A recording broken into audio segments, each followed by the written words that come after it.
안녕하세요. 오늘 네 분이 가시니까 뭔가 좀 썰렁해졌네요. 네. 참, 좋은 분들이었는데, 그렇죠? 이 네 분이 한결같이 가시면서 하는 말이 살고 싶대요. 그래서 한 분은 가다가 땅까지 보고 하셨어요. 오늘 제목은 우리 교재 43페이지에 나온 내용처럼 뉴스타트의 기본 원리. 네, 오늘은 뉴스타트 기본 원리에 대해서 같이 살펴보도록 하겠습니다. 뉴스타트라고 하는 단어는 뉴 스타트라고 하는 이제 단어에서 왔죠. 새 출발이다 이렇게 보시면 됩니다. 자, 어떤 출발이라고요? 어떤 출발이요? 새 출발. 새 출발 하셨나요? 네. 건강 새 출발 아직 안 하신 분 없죠? 네. 뉴스타트의 알파벳을 따라서 8가지 건강 법칙을 설명하는데, 혹시, 높아심에 모르시는 분들이 있을까봐 제가 짚고 넘어갈게요.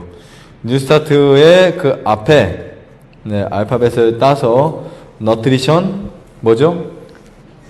영양, 익서사이즈, 운동, 월월, 물, 선라이트, 햇빛, 템퍼런스, 절제, 에얼, 공기, 레스트, 휴식, 트러스트, 오브카, 신뢰. 이렇게 해서 8가지가 형성이 되죠. 그렇죠. 우리가 이제 이 자연 치유를 위해서 가장 기본적인 원리가 있습니다. 이 8가지, 이 원리를 이해하고 실천해야만 뭐가 나올 수 있다? 뭐가 나올 수 있다고요? 병이 나올 수 있다. 네. 이거 제가 확신할 수 있습니다. 보증할 수 있어요. 여러분들이 갖고 있는 암, 당뇨, 고혈압, 백혈병, 우울증까지도 정신적 질환들도 해결될 수 있을까요? 없을까요? 있다라고 하는 부분 꼭 명심하세요. 이 8가지는 여러분 우리가 그냥 만만한 게 아닙니다. 사실 어떤 음식을 먹어야 되고 어떻게 먹어야 되고 얼마나 먹어야 되고 어떻게 배합을 해야 되고 이런 것들을 우리가 충분히 이해를 하고 인식을 하고 먹어야죠. 그러니까 음식이라고 영양이라고 해서 뭐 비타민 아니면 뭐 미네랄 이런 섭취들을 어떤 계산에 의해서 섭취를 하게 되면 문제가 생겨요. 그래서 영양이라는 부분은 이 뉴스타트에서 첫 번째 있는 부분인데, 사람이 건강식을 해야 되는 그 이유와 어떻게 해야 되는지를 아주 자세히 설명을 합니다. 제가 오늘은 이 8가지 방식을 한 4가지만 설명을 드릴 텐데요. 그 4가지도 자세하게는 다 설명 못 드려요. 설명 못 드리고, 제가 이전에 뭐 강의해 놓았던 것들 중에서 특히 영양이라고 하면 육식, 우유, 계란, 그 다음에 채식에 관련된 부분, 그리고 또 우리가 하고 있는 이 건강식 이런 부분에 대한 강의가 한 수십 편이 올라와 있으니까 영양은 충분히 공부하시면 좋겠고요. 그 다음에 운동, 깨끗한 물, 햇빛, 절제, 공기, 휴식, 신뢰, 이 8가지 법칙을 충분히 여러분들이 이해하셔서 회복될 수 있기를 간절히 바랍니다. 시간상 넘어가서 볼게요. 우리 영양 건강식 자, 11가지로 이렇게 쭉 간단하게 나열해 놨습니다. 자, 1번, 영양 섭취는 아주 중요하다. 맞나요? 여러분, 영양 섭취가 중요한가요? 중요하죠? 네. 영양에 대한 이해가 필요합니다. 우리 모두에게 영양에 대한 이해가 반드시 필요합니다. 즉, 우리 몸은 우리가 먹는 음식으로 구성되기 때문에 영양을 우리가 무시할 수 없습니다. 탄수화물, 단백질, 지질, 물, 효소, 비타민, 미네랄, 파이토케미컬에 대한 이런 것에 대한 지식이 필요하다라는 사실 꼭 기억하시고요. 두 번째 보시면, 자, 건강은 어디에서 시작할까요? 건강은 먹는 것에서 시작합니다. 사람이 식탁 앞에서 무엇을 선택해서 먹느냐에 따라서 그 사람의 건강이 시작됩니다. 보통 사람들이 20대, 30대는 건강 관리를 잘 안 해요. 그렇죠? 잘 안 합니다. 자기 몸이 새 집이라고 하네요. 시간이 지나면 관리를 잘한 60대, 70대의 몸보다 훨씬 더 빨리 망가져요. 그렇죠. 그래서 요즘에는 암이 50대, 60대에 걸리는 게 아니고 20대에도 많이 걸리고 30대도 많이 걸려요. 거의 1년 동안 완전히 집을 망가뜨리면 1년 만에도 몸에 병이 생깁니다. 근데 그 중에 가장 많이 망가뜨리는 것이 하나가 뭐냐면 먹는 거예요. 먹는 거. 그리고 어떤 음식을 먹느냐에 따라서 우리 몸의 건강이 달라집니다. 우리가 어떤 것을 좋아하고 어떤 것을 먹느냐에 따라서 여러분들의 몸이 달라질 수 있어요. 그리고 결국은 여러분들이 건강할 수 있냐 없냐, 내가 지금 어떤 병을 가졌다라고 하면 그 대부분의 원인을 어디서 찾아볼 수 있다고요? 먹는 것에서 찾아볼 수 있다고요. 왜냐하면 음식이 무엇을 만든다? 피를 만든다. 네, 그 중요한 원칙이 있기 때문에 그렇습니다. 자, 세 번째 보시면 인간에게 가장 합당한 먹거리가 있어요. 그렇죠. 가장 합당한 먹거리가 있습니다. 그 먹거리가 잘못되었을 때 질병의 원인이 된다. 그럼 지금까지 여러분들이 생각해 보세요. 어떤 음식을 먹어왔는지, 그러니까 인간의 몸에 맞지 않은 육식을 했는지, 그리고 자극적 식사로 해서 우리 그 소화기관을 망가뜨렸는지, 아니면 기름진 음식을 많이 먹었든지, 아니면 식초나 등 그런 음식을 많이 섭취했는지, 아니면 설탕을 많이 드셔왔는지, 아니면 NSG 같은 그러한 조미료를 많이 섭취해 오셨는지, 이런 것들을 보면 우리가 합당하지 않은 음식들을 우리가 섭취했을 때 우리 몸에 문제가 왔다라는 사실을 우리가 이해할 수 있습니다. 자, 그 다음에 영양에 대한 어떤 이해가요? 잘못된 이해가 사람의 생명을 위험하게 만든다. 네. 지금 4번의 이 부분은 참 중요합니다.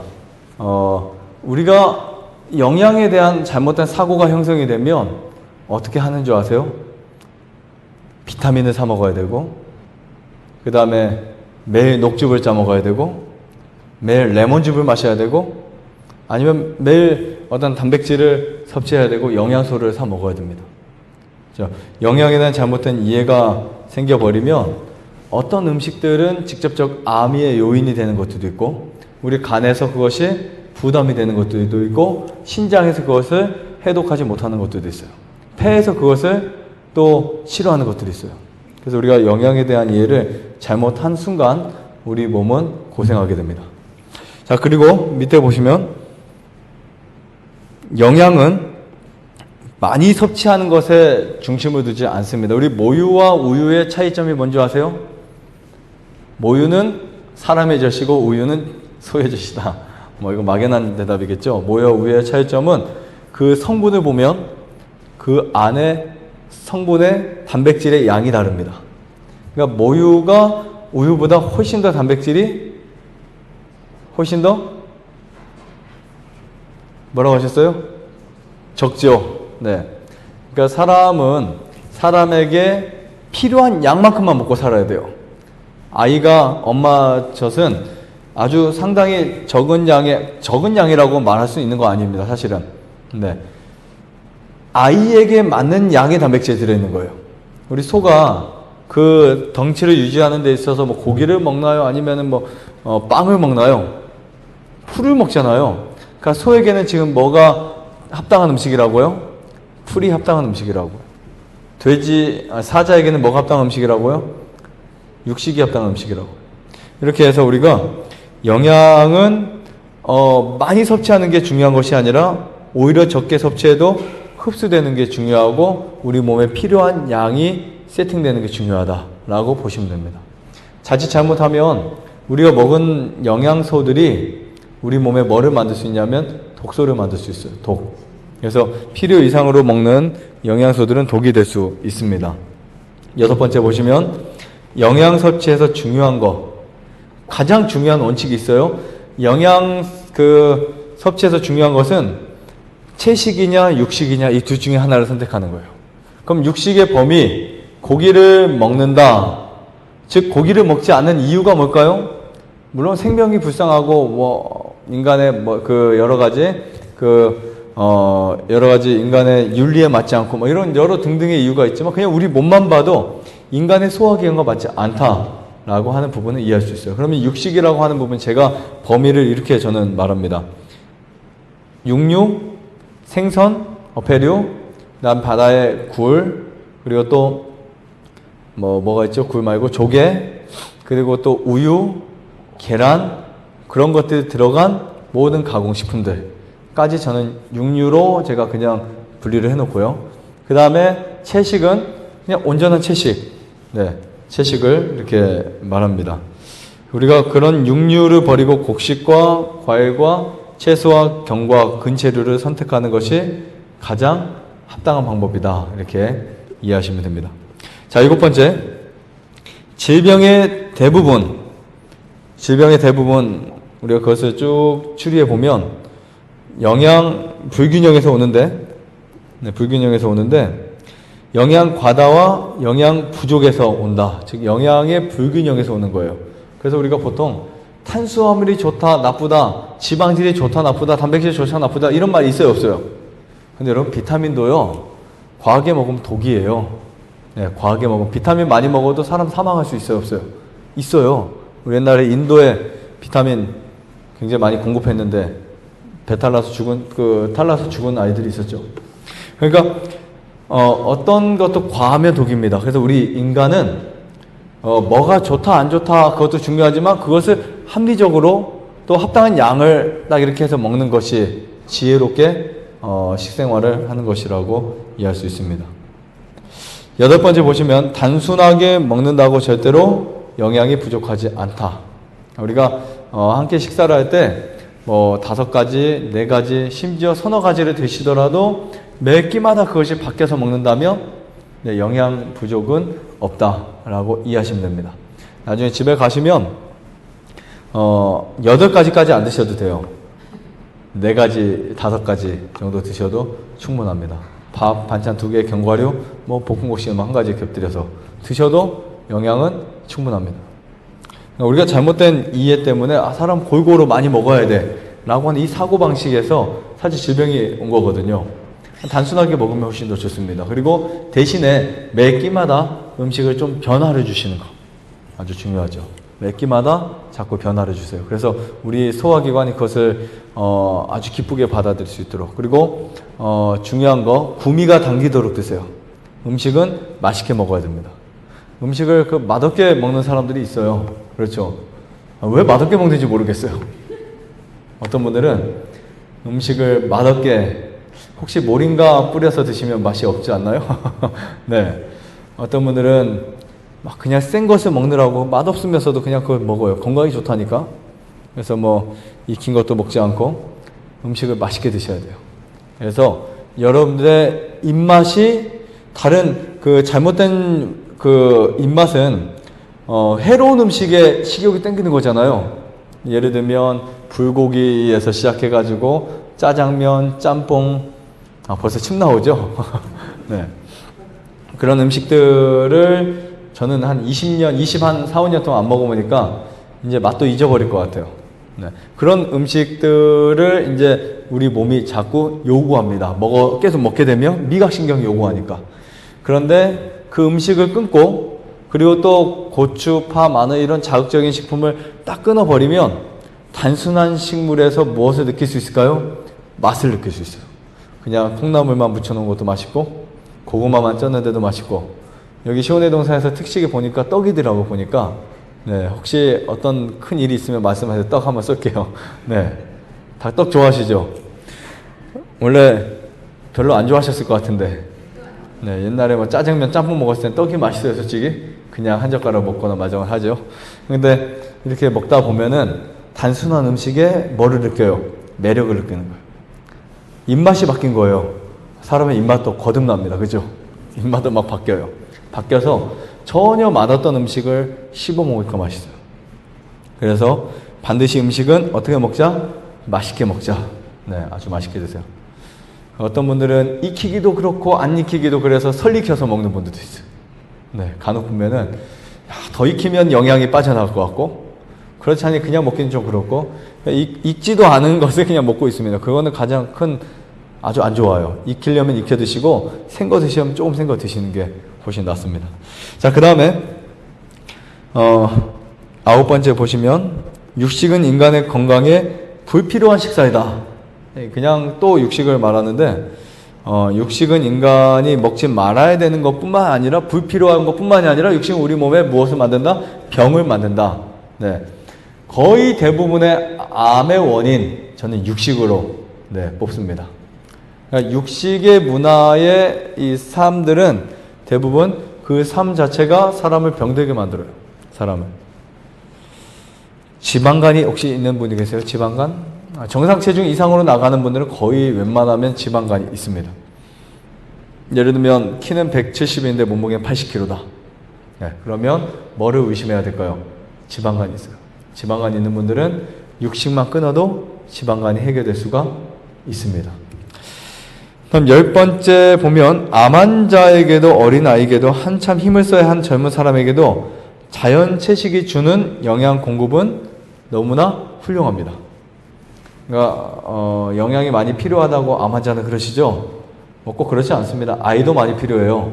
아이는 먹고 자고 그렇죠? 그리고 힘을 써야 한 젊은 노동자들도 뭐 힘을 많이 쓴 노동자들도 뭐가 많이 필요해요? 영양이 많이 필요하죠. 그럼에도 불구하고 자연 채식은 누구에게나 다 충분한 영양을 준다라고 보시면 됩니다. 아니 소가 풀만 먹는다고 쟁기질 못하나요? 안 그렇죠? 소가 풀을 근데 왜 사람들이 갑자기 채식으로 바뀌면 현기증이 나고 갑자기 몸이 이상해질까? 이 문제를 이제 알아야 되겠죠. 사람들이 그런 말 합니다. 고기 먹다가 풀 먹으니까 힘이 없어. 그렇죠. 그런 말 하죠. 혹시 여러분들도 그러실 수 있어요. 그래서 제가 미리 말씀드릴게요. 그 이유는 지금까지 우리가 영양 공급을 고기에서 해오다가 그 경로가 바뀌어버리니까 어떤 문제가 생겨요. 그 경로를 바뀐 것을 찾는데 문제가 그 시간이 필요한 거예요. 그러니까 육식에서 자꾸 단백질을 섭취하던 사람이 육식을 끊었을 때 고기가 먹고 싶어요. 그 이유는 단백질이 필요하니까. 그렇죠. 단백질이 필요하니까 그것이 먹고 싶은데 시간이 지나서 육식을 끊고 무엇을 먹으면 콩을 먹고 견과류를 먹고 현미밥을 계속 먹다 보면 어느 시간이 지나서 한 1개월, 2개월, 3개월 지나면 그게 내 것이 돼버려요. 그게 이제 몸이 영양소를 받아들인 경로가 돼버려요. 그래서 현기증도 사라지고 머리카락이 빠지는 것도 사라지고 그 다음에 또 어떤 가려움증도 사라지고 여러 가지 변화가 있어요. 우리 몸의 외부에 나타나는 대부분의 변화는 우리 소화기관과 거의 대부분 밀접한 관계를 갖고 있습니다. 대부분 그래요. 자, 이 부분은 나중에 또 설명을 드릴 시간이 있으면 좋겠습니다. 어쨌든 우리가 보통 육식에서 채식으로 바뀌면 반드시 힘듭니다. 처음에. 근데 그 고비를 넘겨야 돼요. 그 고비를 넘기고 나면 전혀 문제가 있을까요? 없을까요? 없어요. 사람에게 그 고비가 필요해요. 그 고비가 1개월 만에 뭐 해결되는 분들도 있을 거지만 거의 1년 가까이를 가는 분들도 있을 거예요. 그래서 어떤 음식이 먹고 싶다. 야, 내가 이게 부족한가 봐. 이렇게 사람들이 말할 수 있지만 그렇지 않습니다. 그때 뭔가를 더 먹으려 하지 마시고 오히려 그 습관을 한 번 더 강하게 이겨내세요. 이겨내면 뇌가 인식을 합니다. 야, 이거 내 음식 아닌데 좀만 더 견디자 하면 이길 수 있는 거예요. 많은 사람들이 거기서 실패를 봅니다. 야, 내가 단백질이 부족한가 봐 하고 고기를 한 점 또 먹는 거죠. 그럼 또 괜찮아요? 그러면은 그런 확신하죠. 고기가 내 몸에 맞는 음식이었구나. 근데 이것을 겪으셔야 돼요. 저랑 이렇게 같이 상담하는 이렇게 다른 환우분들 보면 가장 심각하게 생각하는 암 환우분들이나 이 채식을 할 때 고기 안 먹으면 단백질이 어떻게 하냐. 이 문제를 가장 많이 심각하게 생각을 하시는데요. 제가 단백질에 대해서만 혹은 또 올바른 영양학에서 제가 강의를 해 놓은 것이 있기 때문에 영양 문제는 거기서 좀 더 살펴보시고요. 그리고 11번을 보시면 영양 보조제는 먹을 필요가 있을까요? 없을까요? 없습니다. 네, 영양 보조제는 먹을 필요가 없습니다. 한 끼의 식사가 충분하면 됩니다. 그래서 우리가 한 끼를 식사할 때 현미밥에 두세 가지의 반찬에 견과류 조금에 그리고 또 여러분들이 드실 수 있는 몇 가지 이렇게 간단하게 식사를 하시면 그 식사를 가지고 어떤 특별한 보조제 없이 살아가는데 충분합니다. 영양 보조제는요, 사실, 어떤 뭐 10,000명 중에 몇 명 빼고는 어떤 경우 외에는 거의 필요 없습니다. 영양이 거의 필요 없어요. 왜냐하면 하나님이 이 사람을 위해서 사람이 식물을 제정하셨을 때 그 식물 자체를 완전하게 만드셨어요. 이해하시겠죠? 근데 어떤 사람은 현미밥은 먹기 싫고 현미의 눈과 겨는 먹고 싶어서 이렇게 하더라고요. 쌀을 벗겨서 현미 따로 밥으로 먹고 그거 따로 먹고. 네. 근데 그런 것도 의미가 없습니다. 참 신기한 게요. 이것을 분리해서 따로 먹었을 때 효과와 같이 먹었을 때 효과는 다르다. 꼭 기억하세요. 어떤 것을 섭취할 때 어떤 성분들만 따로 빼서 이렇게 먹는 거 있죠. 그게 유익이 되지 않을 때가 많이 있습니다. 그래서 뭐 예를 들면 그 토마토와 올리브를 같이 먹는다. 그러면 굉장히 몸에 좋죠. 그런 것처럼 우리가 따로 먹었을 때와 같이 먹었을 때 좋은 거 있지만 그 중에 특히 하나님이 주신 원래 음식들 있죠. 밀이나 쌀이나 옥수수 이런 거 따로 벗겨서 따로 성분만 빼서 먹는 거 이런 좋지 않습니다. 같이 먹어 주셔야 돼요. 그래서 우리가 영양학을 제가 뭐 좀 공부를 했었지만 영양학에 큰 의미는 없습니다.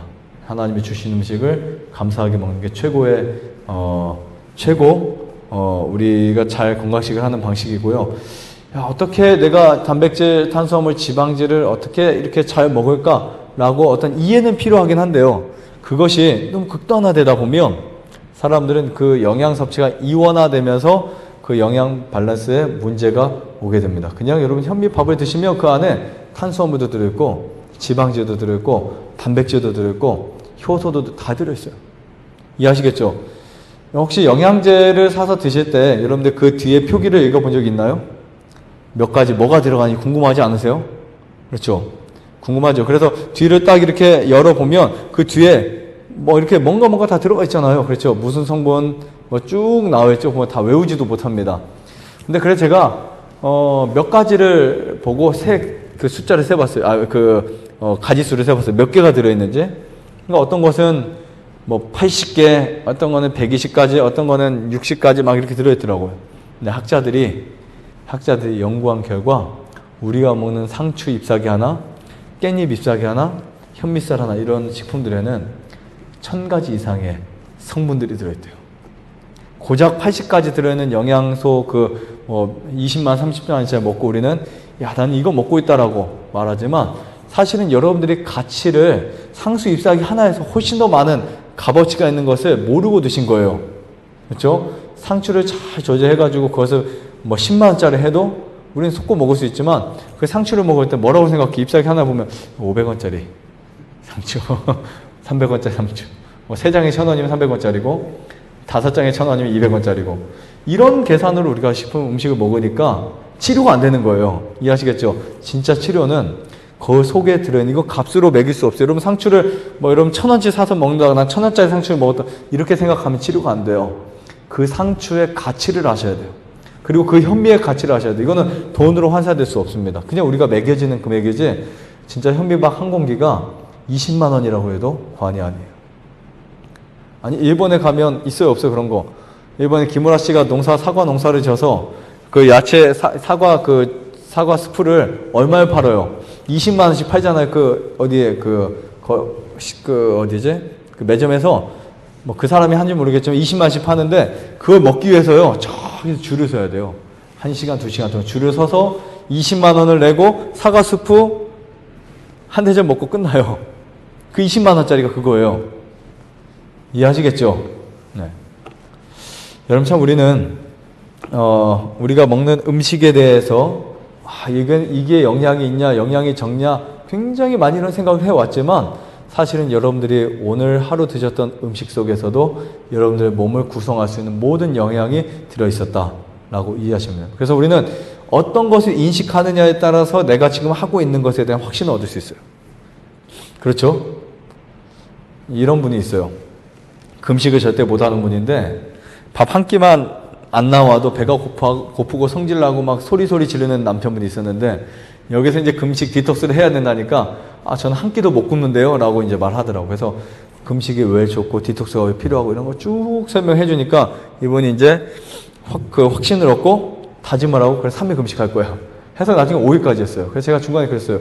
아니, 한 끼도 못 굶으시는데 어떻게 5일을 하셨나요? 하니까 이분이 마음에 결정을 하니까 쉬워지더래요. 맞나요? 그럼 사람이 한 끼 우리가 시간 떼놓치면 굉장히 배고프지만 아예 딱 결심해버리세요. 그러면 정말 쉬워집니다. 여러분들이 먹는 음식들 이런 것도 딱 내가 먹을 음식이고 거기에 대한 인식이 되면 그것이 나에게 뭐가 될 수 있다? 약이 될 수 있다는 거예요. 그래서 똑같은 음식을 먹어도 치료되기 위한 방식은 거기에 대한 가치를 둔다. 이해하시겠어요? 앞으로 여러분들이 드시는 식탁에 한번 가치를 헤아려 보세요. 얼마짜리인지. 네, 얼마짜리냐 한번 헤아려 보세요. 그게 내 몸에 치료하고, 여러분 지금 영양제를 어떤 영양제 보조제 이런 걸 사 먹었던 것과 비교하시면 상상할 수 없는 조합입니다. 사람이 인간이 아무리 뛰어난다 하더라도요, 그것을 추출을 하고 영양소를 만들어 가지고 이렇게 쭉 성분 검사를 해 가지고 파는 거, 전 이거 별 효과가 없다고 봐요. 사실 그렇게 먹는 것보다 현미밥을 꼭꼭 씹어서 100번, 200번 먹는 것이 훨씬 더 효과가 있어요. 결합이 훨씬 잘 돼 있어요. 네. 그리고 여러분들의 타입과 충분히 섞여야 돼요. 특히 브로콜리나 이런 것들, 설포라페인 이런 것들은 씹을 때만 그 성분이 나와요. 항산화 물질이. 그걸 가루로 먹으면 사실은 설포라페인을 가루로 먹는 효과 없습니다. 네. 토마토의 라이코펜도 마찬가지고. 토마토의 라이코펜도 따로 섭취하면 효과 제로. 처음에 효과가 있다가 나중에 뚝 떨어져요. 네. 하지만 토마토 자체를 먹으면 그게 우리 몸에 효과가 있다는 거예요. 이렇게 해서 이 영양식에 대해 사실 우리가 충분히 이해하면 좋은데, 제가 뉴스타트에서 계속 이것만 잡고 있을 시간이 없으니까 좀 지나갈게요. 자, 두 번째, 운동이 있습니다. 우리 운동은 사람의 그 삶 속에 정말 중요해요. 여기 오신 분들은 반드시 운동을 하셔야 됩니다. 운동, 의무적으로 운동을 하셔야 되는데, 활동의 법칙이 무슨 법칙이다? 생명의 법칙이다. 꼭 여러분들이 인식을 하세요. 움직이면 살고 안 움직이면 죽는다. 네, 활동의 법칙이 뭐라고 했어요? 활동의 법칙이 생명의 법칙이다. 네, 여러분 움직이셔야 돼요. 그래서 많이 걸으셔야 돼요. 충분히 운동하셔야 되고, 특히 숨이 차셔야 돼요. 이해하시겠죠? 운동을 할 때는 반드시 숨 차는 운동을 하시기 바랍니다. 저희 교재 뒤에 보면 운동에 대한 체크도 있어요. 운동 체크. 그 몸의 변화나 또 운동을 꼭 체크하셔가지고, 네, 운동 일지가 있습니다. 그래서, 이걸 어떻게 하시면 되냐면, 시계를 갖고 가서 초를 꼭 재세요. 내가 거리를 재고, 어느 위치까지, 어느 지점까지 내가 운동하는 시간을 재가지고, 분명히 이 시간에 똑같이 갔는데, 어제는 엄청 힘들었는데, 한 달 있다가는 별로 안 힘들어진다면, 우리 몸에 뭐가 일어난 거죠? 변화가 일어난 거죠. 네. 이렇게 되면 뭐를 얻을 수 있을까? 확신을 얻을 수 있어요. 내 몸이 살아있다는 증거예요. 자, 운동을 해야 건강해질 수 있다. 맞을까요? 틀릴까요? 맞아요. 네. 운동을 해야 건강해질 수 있어요. 건강해야 운동하는 게 아닙니다. 운동을 해야 돼요. 그래서 여러분들이 하루 한 발짝이라도, 아니면 10발짝이라도, 그리고 조금의 기어서라도 산을 올라가세요. 기어서라도. 그 등산을 하세요. 등산. 그러니까 무조건 등산은 꼭 하시기 바랍니다. 등산. 하루에 100m라도 등산은 꼭 하세요. 그러니까 산책도 좋은데 등산은 뭐 길게 갈 필요 없지만 어쨌든 등산은 조금이라도 하시면 우리가 건강해질 수 있습니다. 자, 두 번째, 가정의 일이나 활동, 텃밭 가꾸기, 정원 가꾸기도 운동입니다. 지금은 이제 낙엽이 다 떨어져서 없는데, 낙엽 있으면 좀 쓰이기도 하시고 하면은 그것도 운동이 되세요. 네. 잡초도 뽑으시고. 네. 제가 겨울이라 이렇게 말할 수 있어요. 여름에 이 말하면 뭐 일 시키려고 하나? 이렇게 생각할 수 있지만, 아무튼, 그런 일들, 그리고 농사도 지시고, 뭐 설거지도 하시고, 그런 것들이 우리 몸을 활동시킬 수 있는 일들입니다. 그래서, 정원도 가꾸고, 호미제도 하고, 시골에 살면 참 좋은 게 그런 것들이죠. 호미제도 하고, 낫제도 하고, 뭔가 몸을 균형지게 사용할 수 있거든요. 걷기에는 하체만 사용하는데, 우리 상체 온 몸을 균형지게 사용하셔야 돼요. 특히 말이, 이 가슴샘 있죠, 가슴샘. 이쪽에서 면역이 이제 생성이 되기 때문에 이 가슴샘을 자극을 충분히 해주세요. 뭐, 남자분들은 푸시업을 가볍게 무릎을, 여자분들도 무릎을 꿇고 푸시업을 가볍게 해주고 쭉 가슴을 쭉 펴가지고 이렇게 그런 스트레칭을 아주 잘 해주세요. 스트레칭을 잘 해주셔야 면역이 강화됩니다.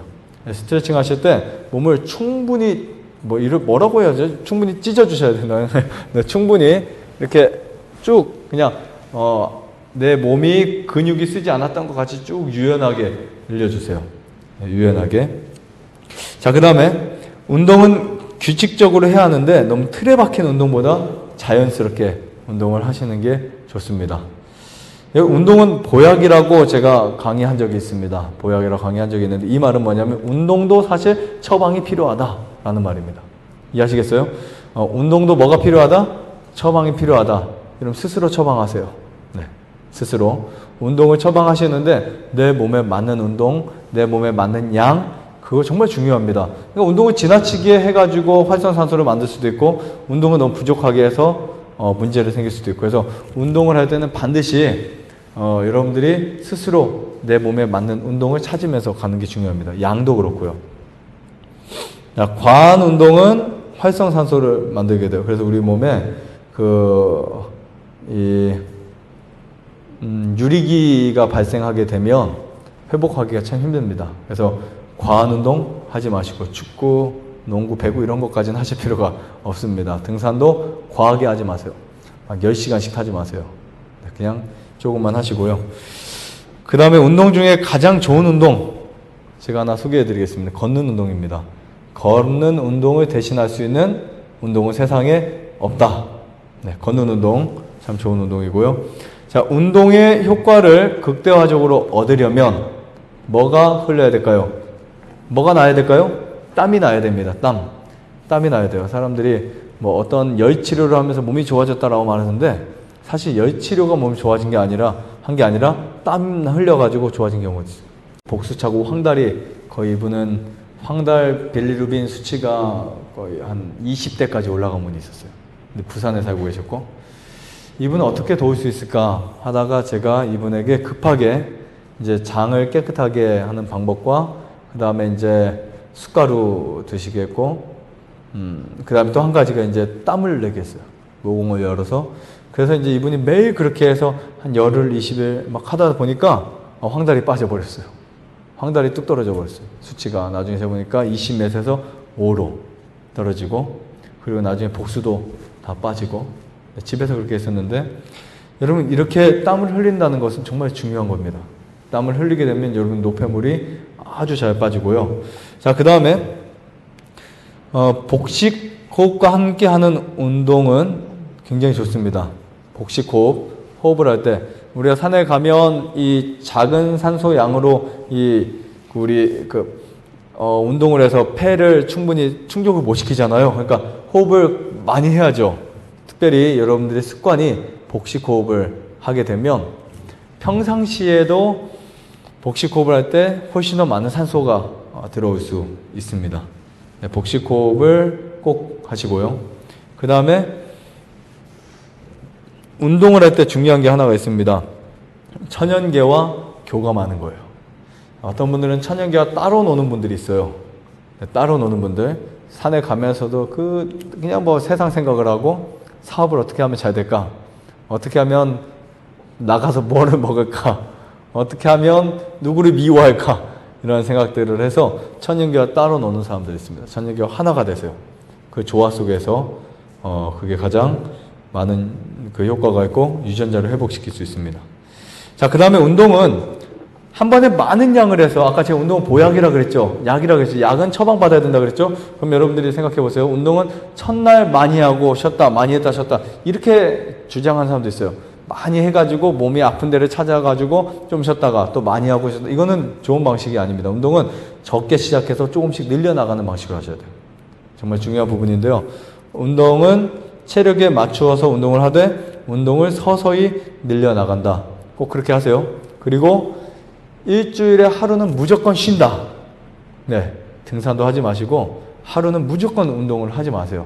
왜냐하면 우리 몸에도 좀 쉼이 필요합니다. 어떤 분들은 일주일 내내 운동을 합니다. 이거 좋지 않아요. 운동도 쉬는 게 필요하고요.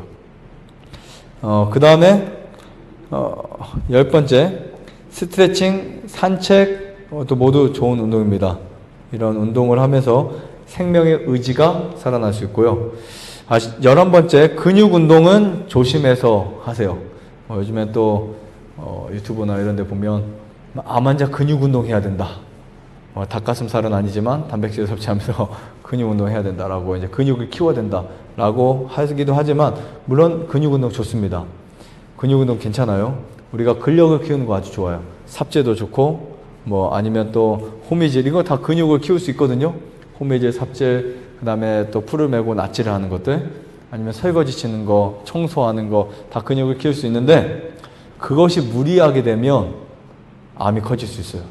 특히 암 부위가 있는 곳을 충격을 많이 주지 않는 것이 좋다. 사타구니에 암이 있다라고 하면 너무 심하게 운동하는 것보다는 좀 주의하면서 운동하세요. 한 분은 이 육종암이 이 사타구니 쪽에 생겼는데, 이분이 남들 운동 다 하니까 똑같이 운동하다가 그 암이 굉장히 빨리 주먹만하게 커져 버렸어요. 그리고 얼마 안 가서 돌아가신 분이 있었어요. 그러니까 여러분 이렇게 무조건 좋다고 하니까 다 하려고 하지 마시고 내 몸에 맞춰서 조금씩 하세요. 꼭 운동을 해야만 사는 건 아닙니다. 네, 어떤 경우는 이 앞에 물빛에 계셨던 한 분은 한 달 동안 운동 하나도 안 했는데도 불구하고 여기 목에 있는, 이분 재작년에 오셨던 분이에요. 이 목에 주먹만한 임파선암이 다 사라지고 거의 콩알만하게 줄어들고, 처음에 이게 못 움직였으니까 이렇게요. 같이 이렇게 움직였었거든요. 그러니까 그분은 운동을 거의 못했어요. 하기 싫어서 난 게 아니고, 근데 자기 딴에는 이 앞에 잔디밭에 나오는 거면 엄청난 운동이죠. 그러니까 제가 꼭 말씀드리고 싶은 것은 꼭 백월산을 갔다 와야 된다, C코스를 갔다 와야 된다, 그게 중요한 것이 아니라 내 몸에 맞춰서 하는 게 중요하고요. 내가 활동할 수 있다는 거, 그거는 당연히 좋은 거지만 무리하지 않게 하셔도 됩니다. 네. 그러니까 운동의 진짜 원리를 알게 되면 무조건 얼마큼을 갔다 오느냐가 중요한 게 아니라는 것을 알게 될 거예요. 이 문제도 조금 더 우리가 깊이 공부하시면 좋겠습니다. 그래야 나는 운동을 도대체 얼마큼 해야 돼? 라고 이제 사람들이 그 부분에 대해서 굉장히 힘들어 하니까, 저는 꼭 여러분들 말씀드릴 때 운동을 하지 말라는 게 아니라 운동을 무리하게 하지 말자. 그리고 하루 이틀을 좀 했으면 하루 이틀은 좀 쉬운 운동, 이렇게 지혜롭게 하시고요. 그 운동을 그냥 스트레스 받으면서 막 운동을 하는 사람보다 차라리 여기 잔디밭에 나와서 하루 종일 일광욕 하는 게 훨씬 병의 치료가 잘 될 수 있어요. 네. 때때로 우리는 뭔가 긴장과 아니면 뭔가 부담과 스트레스를 받으면서 하는 것들이 우리 신경계통에 굉장히 좋지 않습니다. 특히 자율신경에 문제를 일으키게 되면 소화도 잘 안 되고 또 해독기관도 문제가 생기고, 차라리 그냥 편하게 햇빛을 보면서 하루 종일 앉아있다가 그냥 맨발로 어싱초하고 그게 훨씬 나을 수 있다는 거예요. 이게 정답이 아니에요. 제가 말씀드리고 싶은 것은 운동은 반드시 자기 몸에 맞춰서 해야 된다.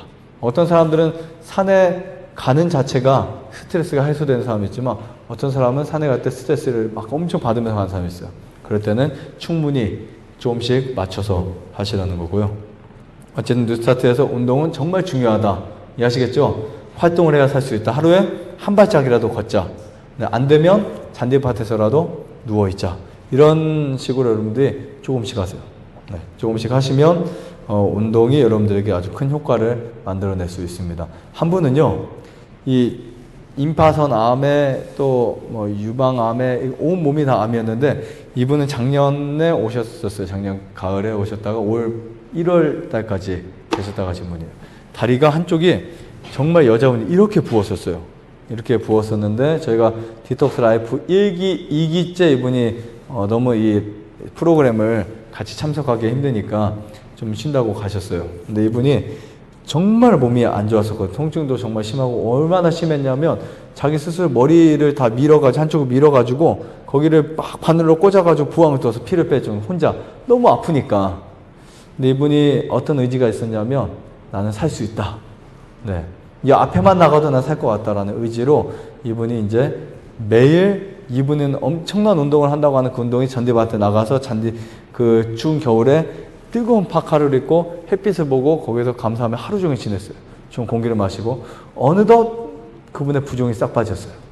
다리에 부종이 빠지고 그분이 잔디밭에 이제 돌기 시작해요. 얼마나 씩씩하게 도는지 잔디밭이 무너질 것 같았어요.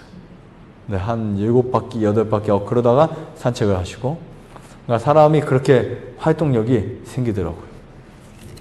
자, 그 다음에 세 번째, 물을 보겠습니다. 물. 네, 뉴스타트에서 아주 중요한 부분인데요. 어떤 경우는 물만 잘 마셔도 질병 대부분이 해결될 수 있다. 네, 참 중요한 부분입니다. 질병의 회복과 건강 유지에 있어서 물은 꼭 필요하고, 그리고 절대적인 부분인데요. 이 물을 충분하게 섭취해 주셔야 됩니다. 물은 어떻게 먹어야 된다? 마셔야 된다? 충분하게 마셔야 된다. 네, 물은 꼭 충분하게 마시세요. 그러니까 우리가 보통 20대까지는 갈증 호르몬이 있어가지고 몸에서 물이 필요하면 갈증 호르몬이 이제 물을 요구하게 만듭니다. 목말라 해서 물을 마십니다. 근데 20대가 지난 성인들은 대부분 갈증 호르몬의 신호가 사라지고 자기 스스로 물을 마실 수밖에 없도록 만들어져요. 인체가 그렇게 형성이 됩니다. 신기하죠? 한마디로 하나님이 이제 20세가 지나면 너 알아서 관리해. 이렇게 하신 것 같아요. 여러분들 물을 갖고 다니면서 수시로 물을 마셔주세요. 근데 언제만 피하자? 식사 직후 2시간까지는 피하자. 네. 그리고 나머지는 자유롭게 마셔주시고요. 두 번째 보시면 물은 최고의 이뇨제다. 최고의 뭐라고요? 이뇨제. 우리 몸의 최고의 청소제가 뭐라고요? 물입니다. 네. 물을 마실 때 내 몸이 클린이 되는 것처럼 물을 마셔보세요. 그러면 정말 몸이 깨끗해집니다. 네. 오늘부터, 내일부터 물을 마실 때 어떻게 된다? 내 몸이 청소된다. 내 몸이 왜 아파요? 왜 병이 있어요? 몸이 더러우니까. 네. 몸에 노폐물이 있으니까 몸이 아픈 거예요. 네. 노폐물이 있으니까. 그것을 무엇이 씻어줄 수 있다고요? 물이 씻어줄 수 있다. 그래서 물을 감사하게 잘 마시면 아주 좋습니다. 자, 네 번째 보시면 좋은 물을 찾을 수 있다는 거 정말 감사한 일이고요. 좋은 물. 다섯 번째, 물은 생명을 살리고 유지하는 최고의 물질 중 하나입니다. 여섯 번째, 우리가 물을 가지고 할 수 있는 치료가 참 많이 있어요. 이것을 수치료라 물숫자를 써서 수치료라고 합니다. 지혜롭게 여러분들이 잘 배우시면 아주 단순하고 돈 안 들고 그러면서도 효과적인 수치료를 할 수 있습니다. 물은 온도에 따라서 0도에서 고온에까지 다양하게 물을 여러분들이 사용할 수 있습니다. 그래서 진통 아니면 통증 완화, 여러 가지 마취 이런 것들 여러 가지를 사용할 수 있으니까 물을 잘 사용하시고요. 특별히 지혜가 필요합니다. 그러니까 제가 아까 말씀드린 이 임파선의 암이 주먹만하게 왔던 분은 본인도 수치료를 한답시고 이제 거기다 하덴코를 하셨었어요. 근데 얘가 더 성이 났던 거예요. 그래서 더 커지더니 막 굉장히 커졌어요. 몸이 땡길 만큼. 그래서 제가 보니까 여기는 수치료를 하면 안 될 것 같아. 그래서 저는 수 드레싱을 이제 해서 했는데 그게 줄어버린 거예요. 그러니까 때에 따라서, 그런데 복수나 이렇게 배가 불렀을 때, 뱃속에 가스나 복수가 있을 때는 뜨거운 물 있죠. 뜨거운 물을 수건을 말아가지고 그 안에 뜨거운 물을 부으면 그 수건이 딱 뜨거워집니다. 커피포트의 물을. 그 다음에 이제 뜨거운 물을 3분 정도 아니면 수건을 쪄서 찜기에 수건을 쪄서 데이지 않을 정도로 배에다 올리고 찬물 올리고 찬 수건 이렇게 반복을 하시면 가스나 어떤 복수는 잘 빠질 수 있어요. 상황에 따라서. 복수도 여러 가지에 따라서 오니까 그것도 이제 그 상황마다 우리가 잘 하면 되는데 그럴 때는 굉장히 좋아요. 네, 그럴 때는 좋고, 그 다음에 그 아이들이 감기에 걸리거나 아이들이 열이 났을 때 그때는 따뜻한 물로 내복을 짜가지고 입히고 그 다음 마른 내복을 입혀서 재우면 대부분 열이 웬만하면 떨어집니다. 물을 이렇게 잘 사용하면 열이나 통증이나 이런 곳에 많이 사용할 수 있고요. 자, 그 다음에 7번째, 자신의 몸에 맞는 물의 양이 있죠. 양을 저는 체중 1kg당 30ml로 이제 봅니다. 그러면은 거의 내 몸무게가 50kg다 하면 1.5리터, 60kg 하면 1.8리터. 대략 여기서 계산하셔서 드시면 되는데, 겨울철은 그래도 여름철보다는 물을 좀 적게 마셔도 되고요. 물을 너무 많이 마셔서 내가 많이 마시고 있나 적게 마시고 있는지를 확인하기 위한 방법이 있어요. 하나는 소변을 보면 됩니다. 소변의 색깔이 너무 하얘요. 그리고 물을 많이 마셨다 생각하면 종이컵에다 물을 받아보세요. 소변을. 그래도 하얗면 많이 마신 거고요. 그리고 거기에 아주 연한 노란빛이 뜨면 딱 맞는 거고요. 변기에 봤을 때는 그 물과 희석이 되기 때문에 물 색깔을 우리가 그 구분하기 힘듭니다. 그런데 노란색은요, 심각히 수분 부족이에요. 노란색, 혹시 노란색 수분 소변 보시는 분 있나요? 심각한 수분 부족이에요. 심각하세요. 네. 그리고 갈증이 난다는 말 좋지 않습니다. 이미 갈증이 나면 우리 몸은 그 갈증이 나는 그 시간 동안 우리 몸은 굉장히 힘들어 있다는 거예요. 꼭 기억하세요. 그래서 물은 반드시 갈증이 나기 전에 마시자. 등산하시더라도 올라가서 갈증 날 때 물을 마시면서 이 맛이 최고야 하지 마시고 그 전에 한 모금씩 마시고 올라가 주세요. 자, 그 다음에 만약에 물을 많이 마셨다라고 한 경우에 이런 경우도 있습니다. 물을 마시자마자 한 30분 만에 소변이 나온다. 그럼 물을 많이 마신 거예요. 물량이 과한 겁니다. 그리고 오후 시간이 되면 아침 시간보다는 물을 적게 마셔주시는 게 현명한 방법이고요. 자다가 야간요가 있기 때문에. 그리고 아침에 일어나셔서 아침 식사하기 전에 물 양을 마실 수 있는 양은 적게는 300cc, 400cc, 500cc에서 많게는 1리터까지 마실 수 있다. 이렇게 훈련을 하시면 아주 좋습니다. 1리터 다 마시라는 거 아니니까 놀라지 마시고요. 그럴 수 있다라고 하는 부분입니다. 그 다음에 식사 30분 전에 500ml의 물을 마시는 거 좋고요. 그 다음에 식후 2-3시간 후에 물을 마셔주면 혈액의 약 알칼리성에 도움이 됩니다. 이건 무슨 말일까요? 우리가 보통 식사를 하고 나면 음식이 위장에 몇 시간 정도 스테이를 할까요? 2시간 내지 3시간. 지나친 단백질을 드시면 더 오래 갈 수도 있고. 자, 그런데 우리가 음식을 먹게 되면 그 음식이 위장 안에서 산성의 환경 속에 있게 됩니다. 맞아요? 맞죠? pH가 산성 쪽으로 기울어져 있는 그 환경에 있게 돼요. 그리고 그것이 우리 소화기관 밑으로 위장 12지장으로 해서 내려가게 되면 우리 몸은 큰일 나게 돼요. 그래서 그것이 내려갈 때 그 산성 물질이 알칼리성으로 바뀌어야 됩니다. 12지장에서. 어떻게 이것이 정확하게 아직 밝혀진 사례는 없지만 아마 췌장이라든지 다른 어떤 기관들에서 어떤 액을 보내서 그걸 바꿔줄 거예요. 12지장에서. 그래서 내려올 때는 알칼리로 바뀝니다. 그때 필요한 재료가 뭘까요? 수분이에요. 물을 충분히 드셔주면 그래서 2시간, 3시간 그쯤 식후 3시간 정도 만에 위장에 내려갈 때 물을 마셔주면 그게 굉장히 잘 사용될 수 있다고 보면 됩니다. 자, 그 다음에 한여름에도 차가운 물을 피하세요. 왜냐하면 찬물은 위의 온도를 어떻게 한다? 떨어뜨린다. 위의 온도를 떨어뜨리기 때문에 다시 정상적으로 위의 온도가 올라오는 데는 시간이 필요합니다. 우리 손발 차보셨죠? 손발 찬 것이 따뜻해지기 위해 시간이 많이 걸리죠. 겨울에는. 우리가 위에도 위 소화력이 약한 사람들의 흔한 문제점 중에 하나가 위 소화기관의 체온입니다. 사실은. 그 체온이 다른 사람보다 떨어져 있을 때 소화가 잘 안 되기도 해요. 그런 사람들에게 가장 해로운 것은 찬 물, 시원한 물 이런 것들은 아주 해롭고요. 한겨울에도 너무 뜨거운 물을 마시는 것은 피하시는 게 좋다. 왜냐하면 이 식도는 우리가 생각하는 것보다 굉장히 그 식도막은 부드러워요.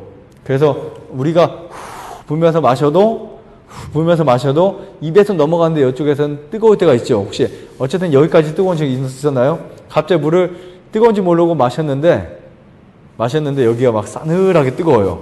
네, 그럼 화상 입은 거예요. 화상. 식도 점막들은 아주 쉽게 화상에 약합니다. 그래서 커피나 차들을 마실 때 입에서는 통과해서 마셨지만 이쪽은 그 점막들이 입보다 훨씬 약하기 때문에 화상을 입을 수 있어요. 그리고 뜨거운 물을 자꾸 마시게 되면 사람이 무기력해지고요. 뜨거운 물은 피하시는 게 좋습니다. 가장 좋은 물의 온도는 체온보다 조금 높거나 같은 물을 마시는 거, 미온수를 마시는 게 가장 좋고요. 그 다음에 우리 옛말에 물도 씹어 먹어라 그런 말이 있죠. 네, 물 분자는 우리가 보통 크러스트라고 해요. 크러스트. 이 크러스트의 분자가 굵으면 잘 통과되지 않기 때문에 물 분자가 굵어서 통과되지 않거나 아니면 물 자체도 흡수되지 못하는 사람들이 간혹 있습니다. 물도 소화가 안 된다 이렇게 말하는 사람도 있고요.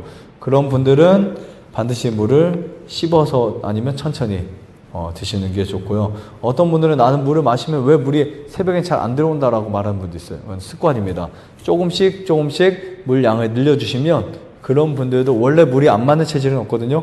조금씩 늘려서 드시면 되는데 그게 곤욕이다 그러면은 그때는 보리차나 아니면 그 보이차 아니에요? 보리차예요. 보이차 말고 보리차나 옥수수 수염차나 아니면 또 뭐 프로폴리스나 이런 거를 넣어가지고 이렇게 드시면 훨씬 더 낫습니다. 이해하시겠죠? 네. 그리고 여건이 안 될 때는 물을 끓여 마시는 게 아주 좋고요. 물을 잘 마시게만 해도 질병이 회복될 수 있다라는 부분 꼭 이해하시고 오늘은 뉴스타트 원리 여기까지만 하고 마치겠습니다. 그래서 오늘 몇 가지 했나요? 3가지 했죠? 이 3가지 부분 여러분 잘 기억하시고 특별히 여러분들에게 아주 놀라운 변화가 일어날 수 있는 이 식생활이 되기를 간절히 바라면서 마치도록 하겠습니다.